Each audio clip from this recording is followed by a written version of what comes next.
March 1987. The fog rolls thick through the hollows of eastern Kentucky, clinging to the mountainsides like a shroud over secrets the earth refuses to reveal.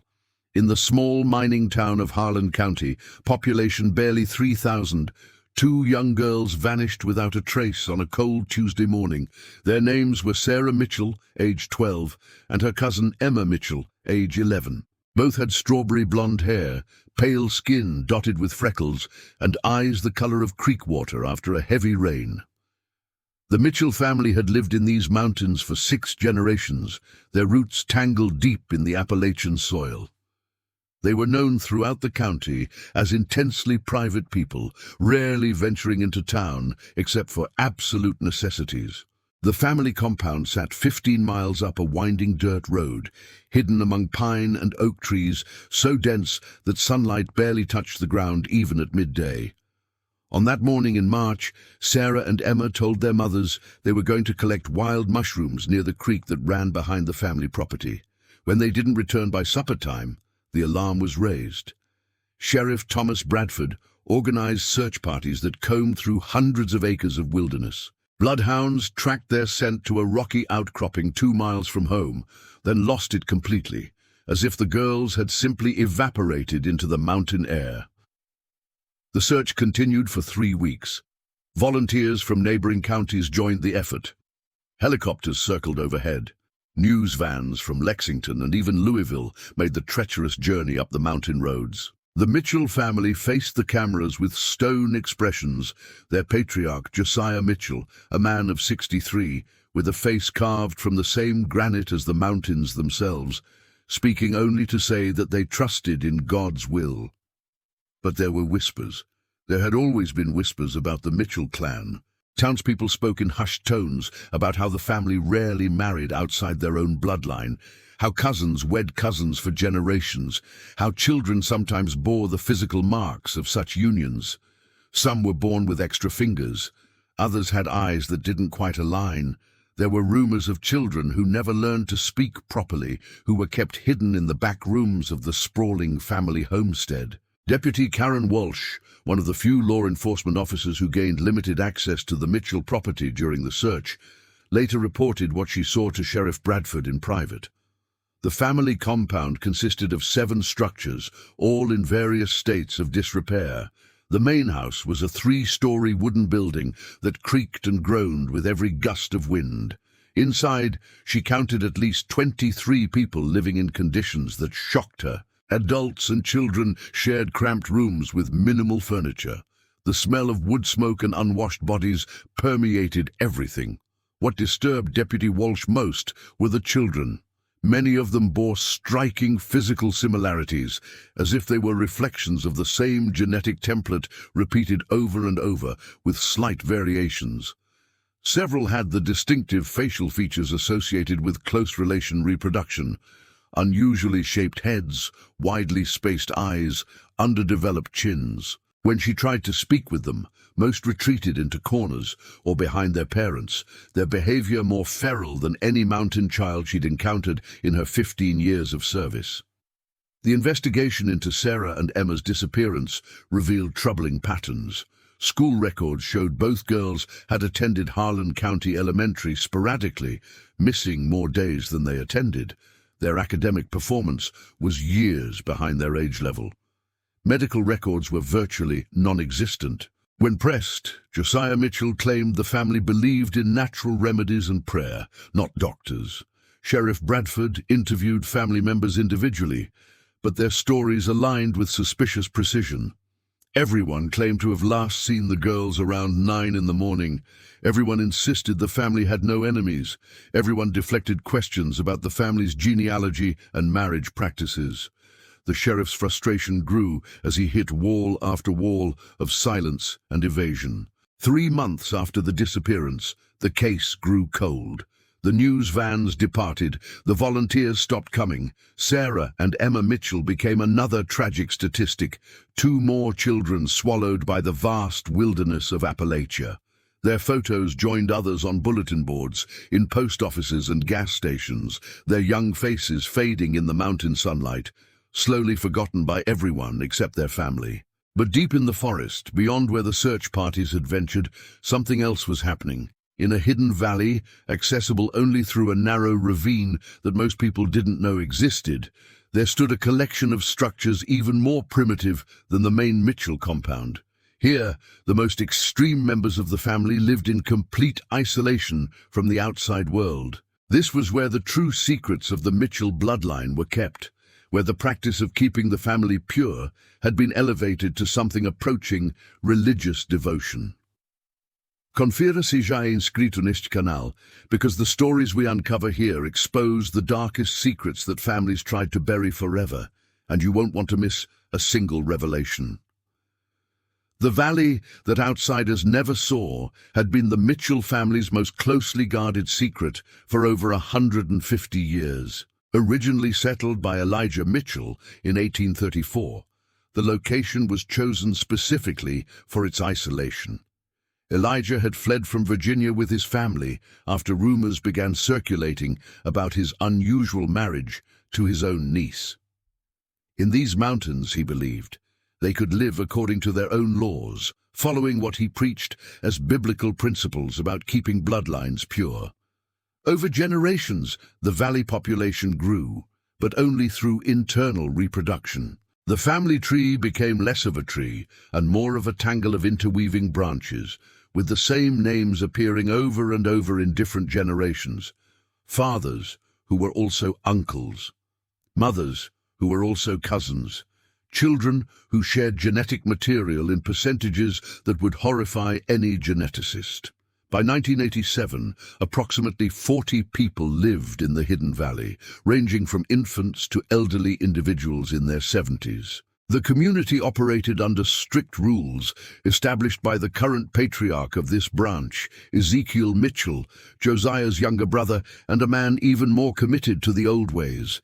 Ezekiel preached that the outside world was corrupt and that preserving the Mitchell bloodline was a sacred duty. The physical consequences of such intensive inbreeding were visible in nearly every resident. Beyond the minor abnormalities like extra digits or misaligned features, there were more serious conditions. Several adults suffered from severe intellectual disabilities. Others had physical deformities that made basic tasks difficult.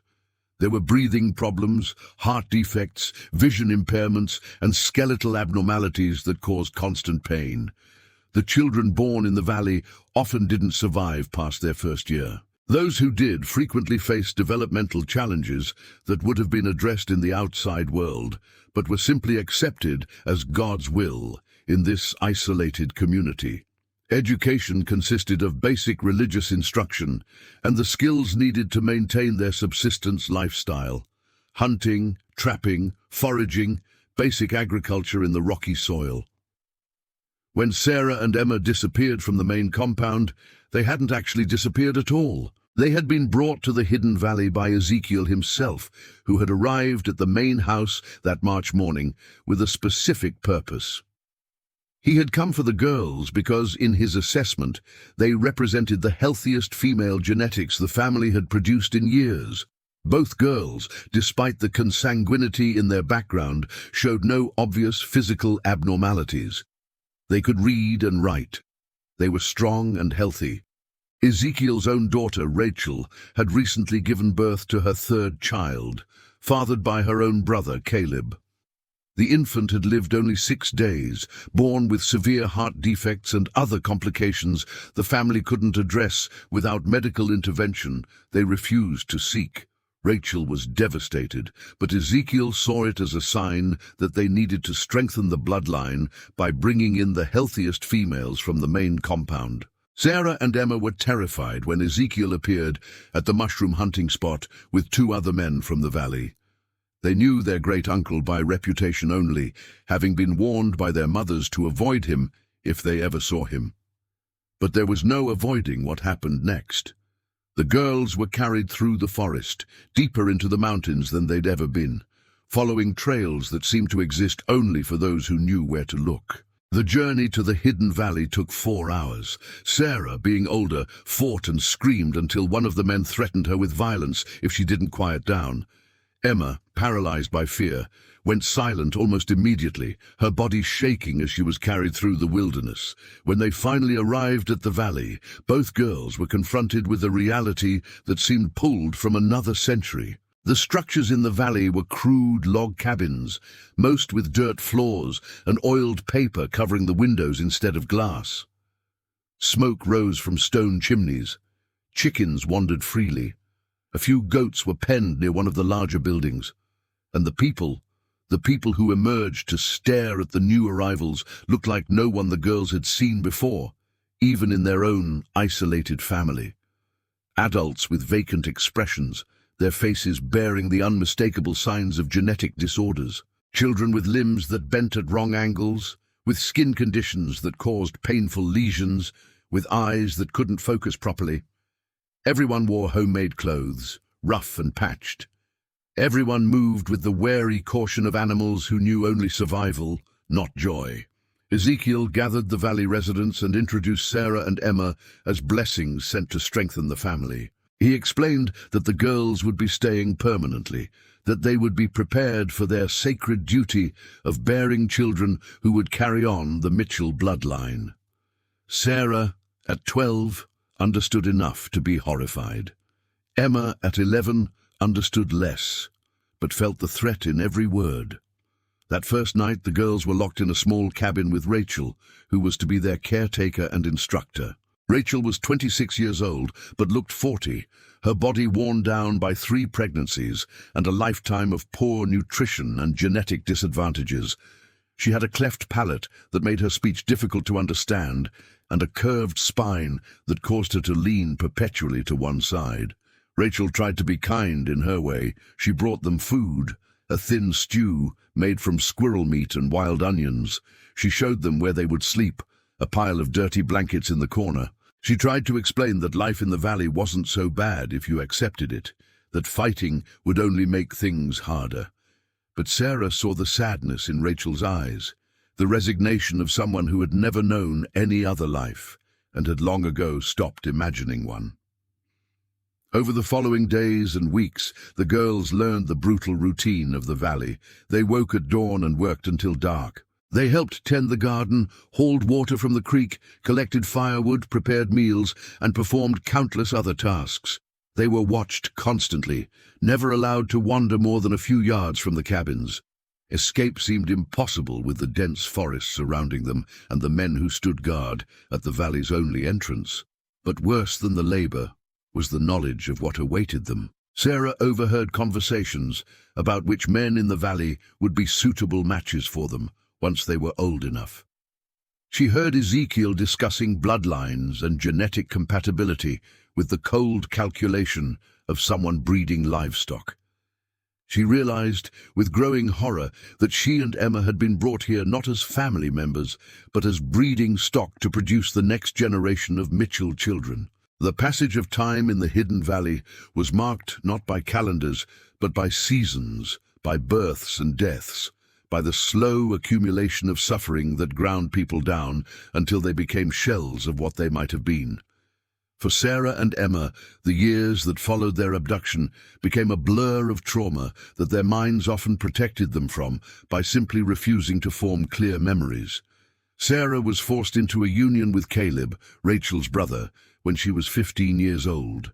The ceremony was performed by Ezekiel, who read from a worn Bible and declared them married in the eyes of God and the family.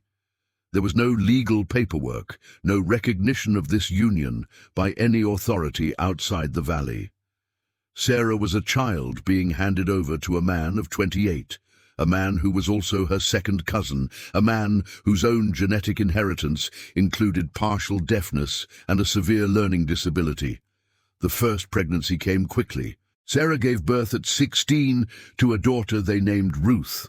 The labor was attended only by the valley women, with no medical assistance. For 23 hours, Sarah suffered in a small cabin, while Rachel and 2 other women tried to help. When Ruth finally emerged, she was alive but clearly compromised. Her head was misshapen, her eyes didn't open properly, and she made weak, mewling sounds instead of robust cries. Ruth lived for 17 days before dying in Sarah's arms. The infant had been unable to feed properly and slowly starved, despite Sarah's desperate attempts to help her. The burial took place on a hillside where dozens of small graves marked the valley's heartbreaking history of infant mortality. Ezekiel spoke of God's will. Sarah stood silent, her face frozen, something fundamental in her breaking that would never fully heal. Emma's fate followed a similar trajectory, though delayed by 2 years. At 13, she was paired with Matthias, a man of 32 who was the product of a union between siblings. Matthias was physically large, but intellectually childlike, unable to read or perform complex tasks.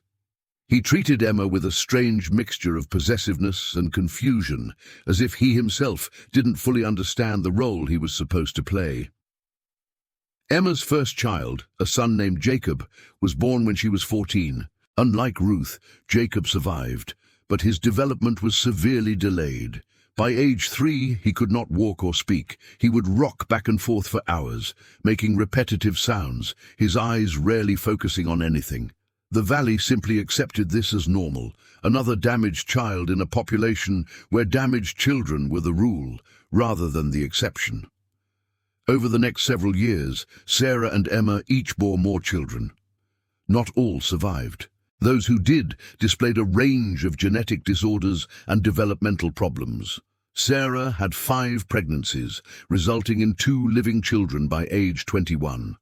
Emma had 4 pregnancies, with 3 children surviving past infancy. The physical toll was devastating.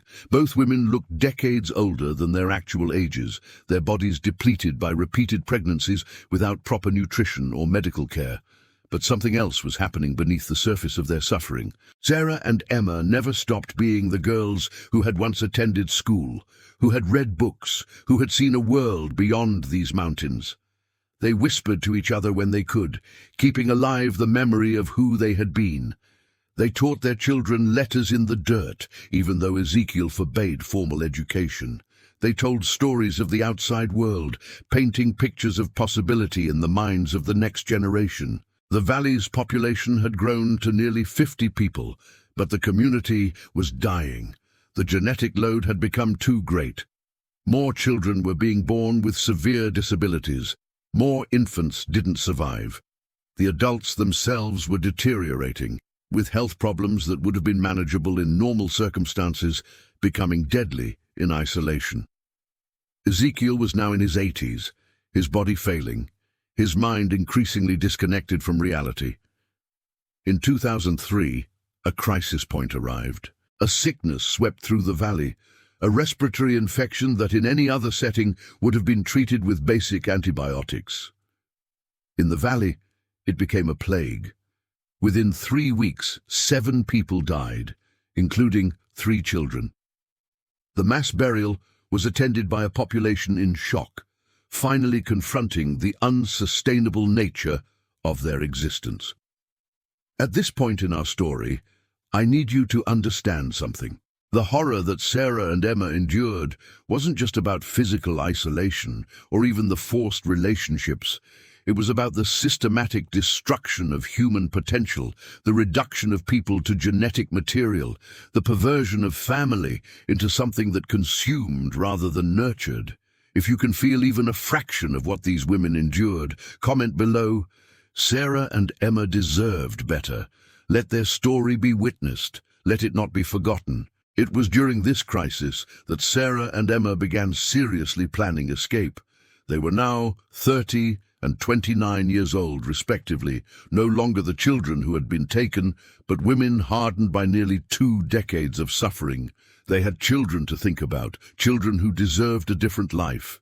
They began stealing small amounts of food, hiding supplies in the forest, mentally mapping the trails that might lead them out. The opportunity came in early spring of 2005. Ezekiel finally died, and the valley descended into chaos as different family members fought over leadership. In the confusion, Sarah and Emma gathered their surviving children, 5 in total ranging in age from 3 to 11, and slipped away before dawn. They followed the creek downstream, moving as quickly as children with developmental disabilities could manage, putting distance between themselves and the valley. For 3 days, they walked through the wilderness, surviving on foraged plants and creek water. The children struggled, some unable to understand why they were walking, where they were going. Sarah and Emma took turns carrying the youngest, their bodies screaming with exhaustion, but their determination unwavering. They would die in these woods before returning to that valley. On the 4th day, they stumbled onto a hiking trail they didn't know existed. They followed it downward, always downward, until they heard the sound they'd been praying for: automobiles on a distant road. By late afternoon, they emerged from the forest onto Highway 421, near the town of Harlan, dirty, exhausted, traumatized, but free. The first vehicle to stop was a pickup truck driven by James Henderson, a mine worker heading home after his shift.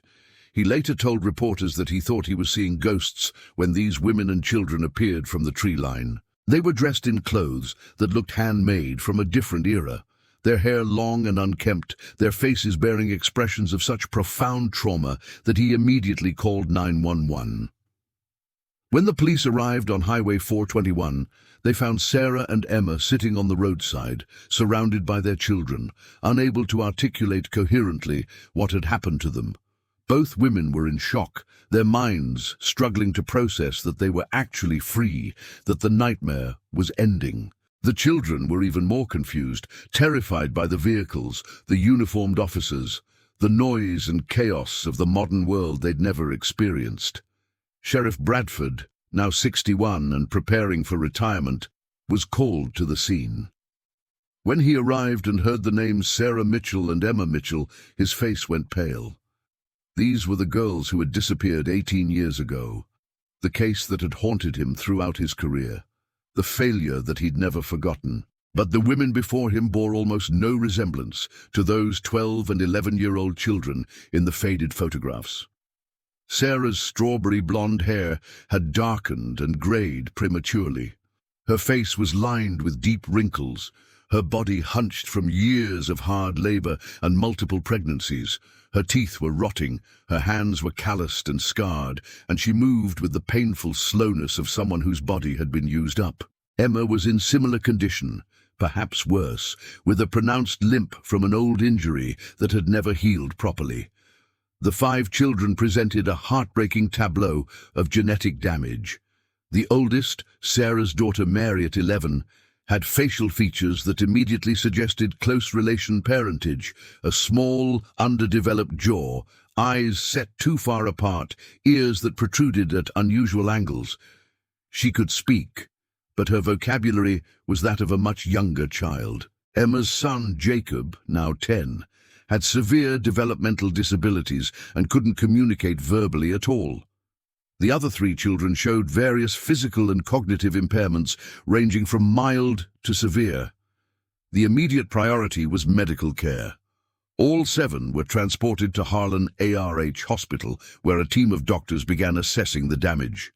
The medical reports that emerged over the following days painted a grim picture. Sarah and Emma both showed signs of severe malnutrition, untreated infections, bone density loss, and damage to their reproductive systems from repeated pregnancies without medical supervision.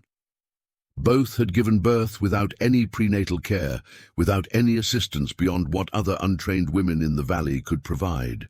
The children's medical assessments were even more disturbing. Blood tests confirmed what the physical examinations suggested. These children were the products of extremely close genetic relationships. Genetic counselors brought in from the University of Kentucky examined the children and determined that the level of genetic similarity between the parents was consistent with sibling or parent-child relationships, not simply cousins. The coefficient of inbreeding in these children was among the highest the geneticists had ever encountered in living subjects. As news of the discovery spread, the story became national headlines. Missing girls found after 18 years dominated the news cycle. Reporters descended on Harlan County once again, this time finding a story even more shocking than the original disappearance. The Mitchell family compound was raided by state police, who arrested Josiah Mitchell and several other family members on charges that were still being determined. But the main compound wasn't where Sarah and Emma had been held. When investigators pressed the women for information about their captivity, they described the hidden valley. Sheriff Bradford organized a massive search operation involving state police, FBI agents, and Forest Service personnel. Using the limited directions Sarah and Emma could provide, search teams began combing the wilderness. It took 6 days to locate the valley. When law enforcement finally pushed through the narrow ravine and entered the hidden community, they found a scene that shocked even experienced investigators. The primitive conditions, the visible genetic damage in the population, the graves on the hillside, the complete absence of any connection to modern society. It was like discovering a lost tribe, except this wasn't some remote jungle, but the mountains of Kentucky. 43 people were living in the valley when it was discovered, ranging from infants to elderly adults. All showed varying degrees of genetic disorders, and all were severely malnourished and in need of medical attention. Social services faced an unprecedented challenge: how to integrate people who had lived in complete isolation, many of whom had never seen electricity, automobiles, or any aspect of modern life. Ezekiel's replacement as patriarch, a man named Jeremiah Mitchell, was arrested along with several other adult men. The charges included criminal confinement, interference with custody, and related offenses. But prosecutors struggled with how to address the broader crimes. The forced unions between extremely close relatives existed in a legal gray area. While morally reprehensible, Kentucky law at the time had limitations on how such cases could be prosecuted, especially when the victims were technically adults at the time of some incidents. Even if they'd been groomed from childhood, the investigation revealed the full scope of the Mitchell family's history. Genealogical research confirmed that the family had been practicing intentional inbreeding for at least 5 generations. County records, when they existed, showed a pattern of marriage licenses issued for first cousins, the closest legal relationship allowed in Kentucky. But in the Hidden Valley, the practice had gone far beyond first cousins. DNA testing of the valley residents revealed a genetic nightmare. The 43 people shared so much DNA that they were essentially one extended individual, replicated with variations. The genetic diversity in this group was lower than what would be found in most individual families. The accumulation of recessive genetic disorders was staggering: hemophilia, albinism, skeletal dysplasia, mental retardation, sensory impairments, and countless other conditions that had been concentrated through generations of reproducing within the same tiny gene pool. Dr. Patricia Hernandez, a geneticist from Johns Hopkins University who was brought in to study the case, published findings that became landmark research in the dangers of human inbreeding. Her work documented how the Mitchell family represented perhaps the most extreme case of intentional consanguinity in modern American history. The genetic coefficient of inbreeding in the youngest generation approached levels typically seen only in laboratory mice, bred specifically for genetic uniformity. For Sarah and Emma, the return to society was traumatic in different ways than their captivity. They were placed in protected housing while the legal cases moved forward, reunited with their mothers who had aged into unrecognizable strangers. Their fathers had both died in the intervening years. The main Mitchell compound was largely disbanded, with many family members facing criminal charges or social service interventions. Adapting to modern life proved nearly impossible for the women. The world had changed dramatically in 18 years.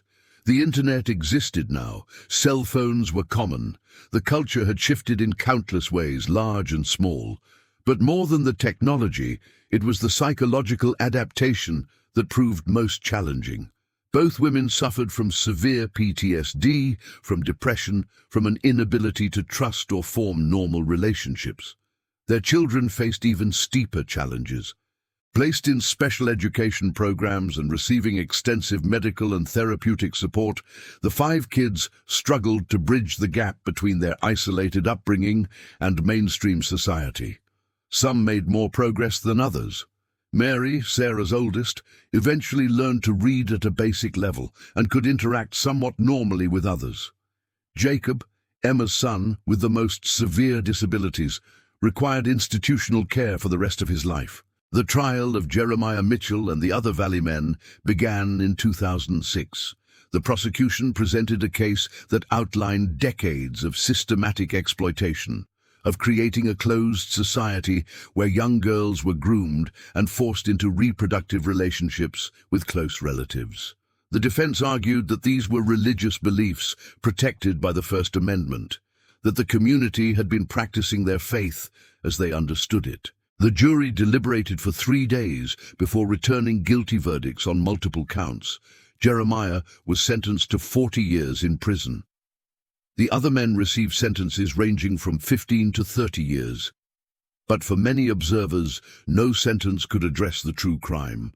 The destruction of human potential across multiple generations, the creation of a system that treated people as nothing more than vessels for DNA replication. The courtroom proceedings brought to light details that even the initial investigation had missed.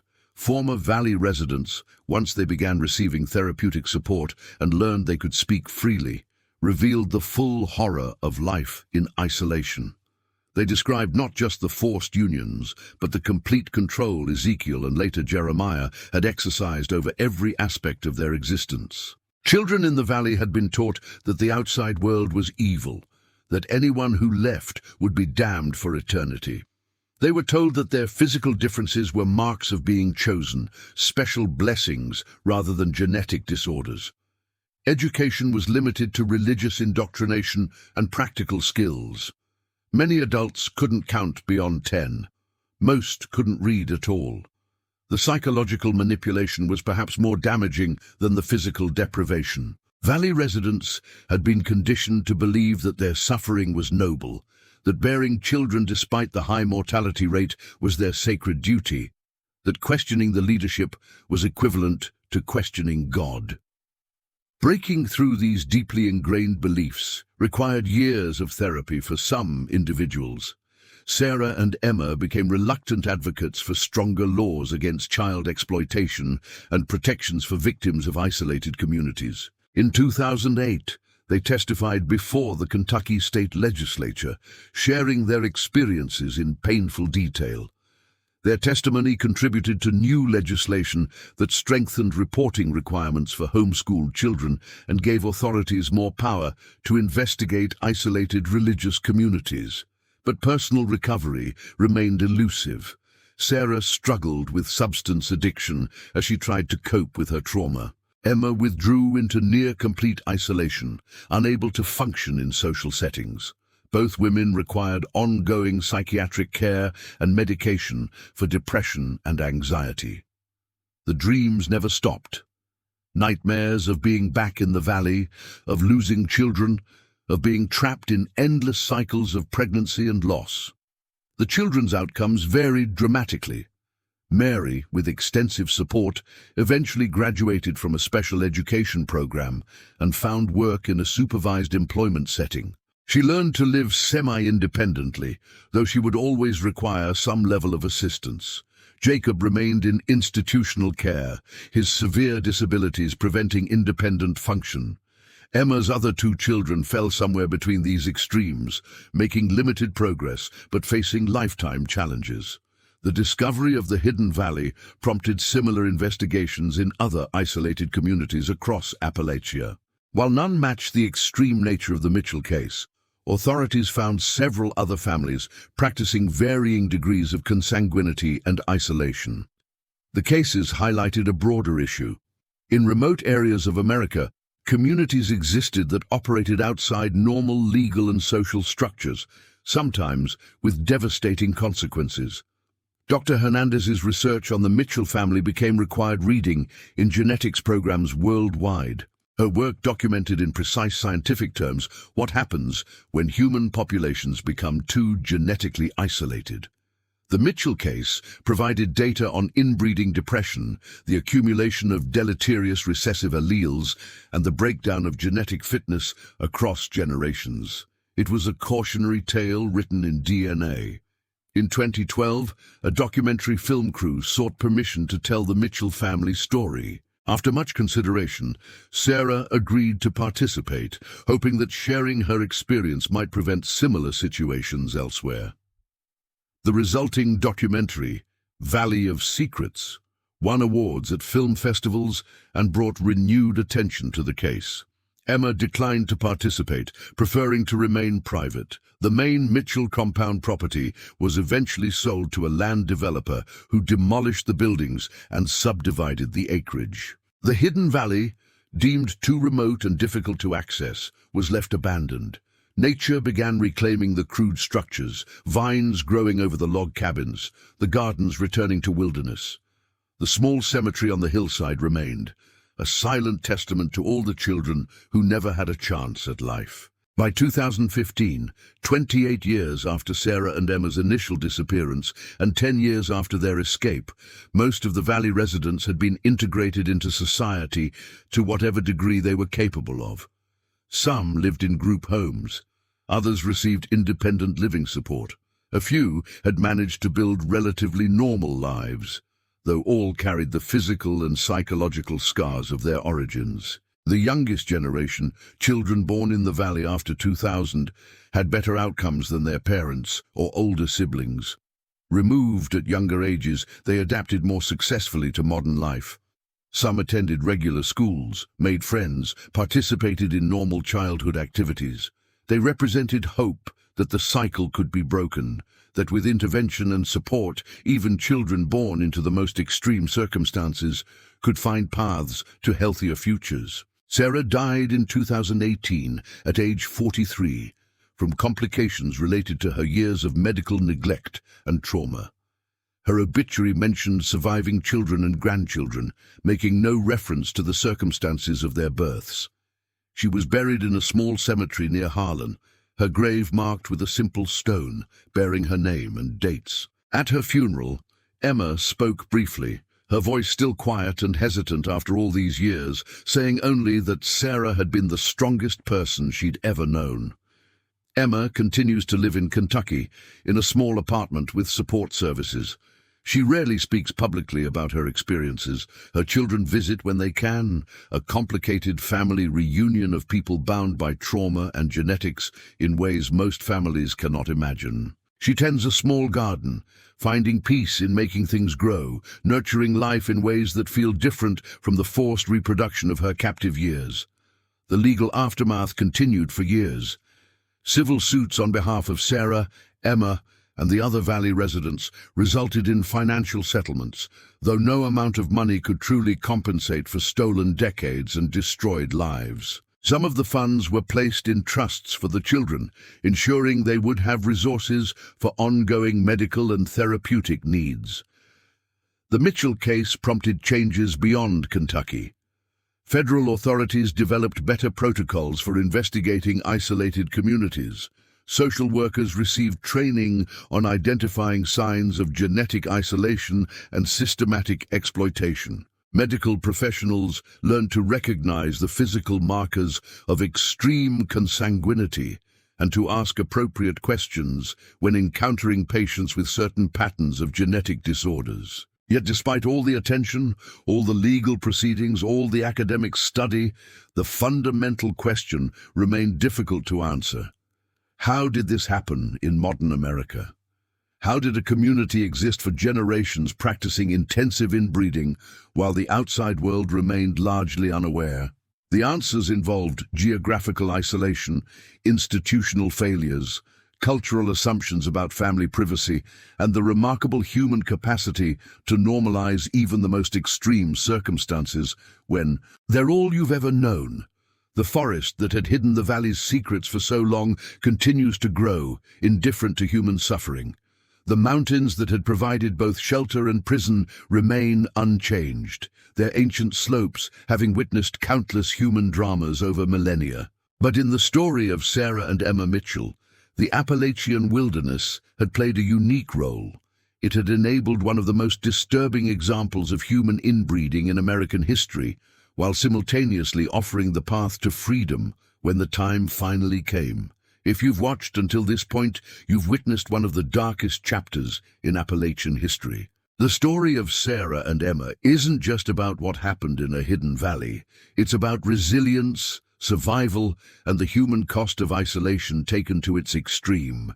Make sure you're subscribed to this channel because we continue to uncover stories that challenge everything we think we know about the world around us. Leave a comment saying, "I watched until the end," so I can know who truly appreciates these deep investigations. Hit the like button if this story impacted you, and share this video because Sarah and Emma's story deserves to be told, remembered, and learned from. Their suffering should mean something. Their survival should inspire us, and the secrets they brought back from the forest should ensure that such horrors are never allowed to happen again in the shadows of our society.